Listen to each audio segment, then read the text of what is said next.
자, 이 회로를 갖다가 루프 해석법으로 풀려 그래요.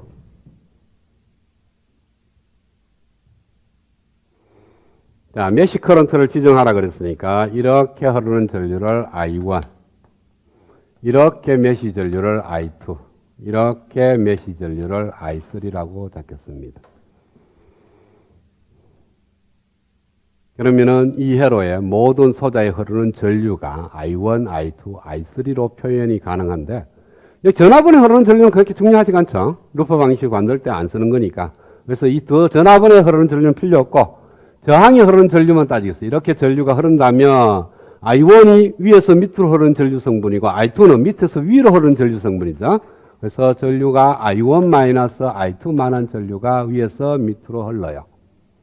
그 다음에, 이렇게 흐르는 전류를 보면요. I1이 이렇게 흘러가고 I3가 반대로 이렇게 흘러 올라가는 거니까 I1-I3만한 전류가 위에서 밑으로 흐릅니다. 그 다음에 이렇게 흐르는 전류는 I2밖에 없고요. 이렇게 흐르는 전류는 I3밖에 없습니다. 그래서 모든 소자에 흐르는 전류를 다, 여기는 뭐 구할 이유가 없으니까 내가 두 개는 안 그렸어요. 그래도 되죠. 이렇게 흐르는 전류는 I3-I2. 이렇게 흐르는 전류는 I1. 그래서 메시 전류 3개로 모든 소자에 흐르는 전류를 다 지정을 했으니까 전압은 그대로 전압이 표현되어 있고요. 저항에 걸리는 전압은 전류와 저항값으로 계산이 가능합니다. 그렇죠? 그래서 I1, 메시 I1에 대한 루프 방정식.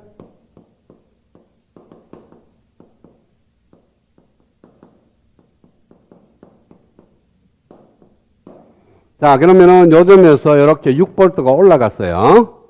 그 다음에 전류가 이렇게 흐르니까 위가 플러스 아래가 마이너스, 크기는 2 곱하기 2만한 거가 내려갔어.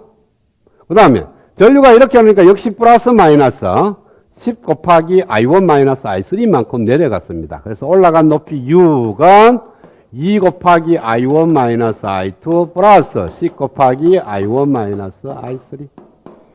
이렇게 메시 1에 대한 루프 방정식이 만들어지는 겁니다. 그 다음에 메시 2에 대한 루프 방정식은 이것이 2입니다. 여기서 요 저항에 의해서 전압이 올라갔고요. 여기는 전류가 이렇게 흘렀으니까 위가 플러스 아래가 마이너스니까 전압이 내려가고 여기는 전압이 올라갔습니다. 따라서 올라간 높이 얘는 내려간 높이와 같다. 이렇게 쓰면 돼요. 그 다음에 메시 3는 밑에 있는 거니까 올라가고 내려가고 여기도 전류가 이렇게 되니까 전압이 플러스 마이너스 내려갑니다. 그래서 내려간 높이 올라간 높이니까 10 I1 마이너스 I3는 3 플러스 2 I3 이렇게 세 개의 방정식을 갖고 I1, I2, I3를 구하면 돼요. 이렇게 푸는 방법을 우리는 루프 해석법이라고 얘기를 합니다.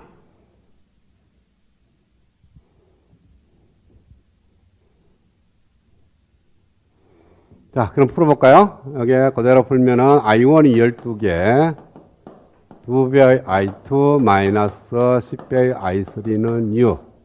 얘는 2배의 I1 마이너스 2배의 I2 마이너스 6 넘어오니까 6I3 I2는 마이너스 3.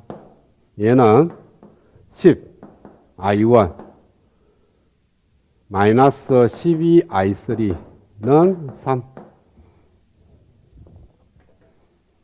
I1은 12 마이너스 2 마이너스 10 2 마이너스 6 0 10 0 마이너스 12 분의 6 마이너스 3 3 마이너스 2 마이너스 6 0 마이너스 10 0 마이너스 12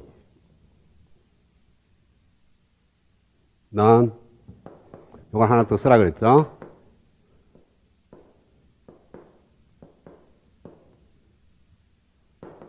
그래서 이렇게 하면은 12 마이너스 6 마이너스 12 얘도 제로 얘도 제로죠. 그 다음에 이렇게 곱하면 빼기 마이너스 10, 마이너스 6, 10. 그 다음에 요렇게 제로고 요렇게 빼면은 마이너스 2, 마이너스 12 분의 분자도 6, 마이너스 3, 3, 마이너스 2, 마이너스 6, 0 하니까 이렇게 곱하고 6, 마이너스 6, 마이너스 12 이렇게 곱하면 0, 이렇게 곱해서 0 이렇게 곱하면 빼기 마이너스 10, 마이너스 6, 3 그 다음 요건 0 이렇게 빼면은 마이너스 2, 마이너스 3, 마이너스 12 이렇게 하면 돼. 그쵸?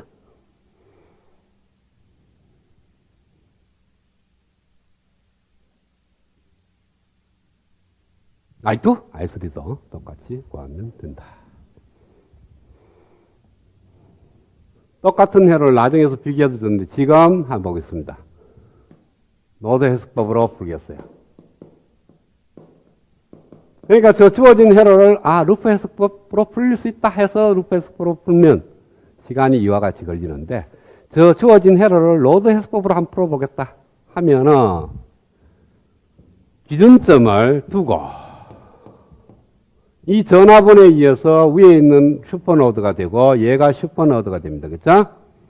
그래서 노드가 하나, 둘, 셋, 네 개인데 미지수 세 개, VA, VB, VC인데 전화번이 두 개 있으니까 미지수 한 개로 지정이 가능해. 그래서 내가 이 점을 갖다가 VX라고 둬. 그러면은 이 점의 전압은 VX 플러스 3이 되고요. 이 점의 전압은 6V가 됩니다. 그냥 바로 6V 될 거니까. 그렇죠? 그리고 이 점하고 슈퍼노드가 묶여서 노드 방식 필요 없고 이 두 개가 묶여서 이 노드에 대한 노드 방식 하나만 구하면 끝나. 그래서 이 점에 대한 이 슈퍼노드에 대한 노드 방식을 쓰면 자 이렇게 흘러나가고 흘러나가는 거 다 합하면 된다. 이렇게 흐르는 전류는 2분의 Vx-U 밑으로 흘러나가는 전류는요 10분의 Vx 이 저항을 통해서 위로 흘러나가는 전류는 4분의 Vx-U 이거 틀렸다. Vx 플러스 3 마이너스 U 플러스 4분의 Vx 마이너스 U 플러스 2홈을 통해서 나가는 전류는 바로 Vx 값을 구할 수가 있는 겁니다. Vx 플러스 3 저걸 누가 루프 해석법으로 풀겠어요? 노드 해석법으로 풀면 된다. 그래서 최종적으로 만들어지는 방정식 숫자가 몇 개인지만 찾아보면 돼. 노드 해석법으로 풀려 그러면은 노드의 개수에서 하나 빼. 그러다가 전압은 개수 빼. 그러면 돼. 그래서 이게 노드가 4개니까 노드에서 1개 빼니까 3. 거기다 전압이 2개 있으니까 2개. 그래서 최종 방식 하나. 이걸 루프 해석법으로 풀면 루프 메쉬의 숫자만큼 푸는 거예요. 3개. 그러다가 나중에 하면 왜 되겠어요? 얼마만큼 빠져요? 전류원의 개수만큼 빠집니다. 그래서 전류원 개수인데 여기는 전류원이 없기 때문에 전류원으로 없기 때문에 그냥 3개를 다 풀어야 돼요. 그래서 3분의 1차 연립방식 풀어야 되는 거고 지금 노드 해석법으로 풀면 그냥 방정식 하나로 답이 나오는 거고. 만약에 여기 전류원으로 바뀌면 왜 돼요? 루프 해석법도 2개. 노드 해석법도 2개입니다. 왜? 노드 해석법을 풀면 전압은 하나밖에 없으니까 노드점 4개에서 1개 빼고 전압은 계속 빼니까 2개 남으니까 2원 1차 연립방식. 메쉬 방식으로 보면 하나, 둘, 3개니까 3개 중에 전류원이 하나 있으니까 하나 빠져. 그래서 2개. 2원 1차 연립방식. 그러니까 동수가 될 때는 뭐가 편하냐 하면은 루프 해석법이 편합니다. 이유는 노드 해석법은 전부 다 분수꼴로 나오고요. 루프 해석법은 분수꼴이 아니야. 그래서 노드 해석법은 통분이라는 가정이 하나 필요합니다. 그거 하나 더 들어가. 그래서 같은 동수면 루프 해석법이 편하고 아니면은 방정식 숫자가 적은 쪽으로 넘어가는 게 계산이 간단하게 되는 겁니다. 내가 얘기했죠. 계산이 간단하면은 2가지 효과가 있다. 시간도 절약되고 또 하나는 실수가 없다.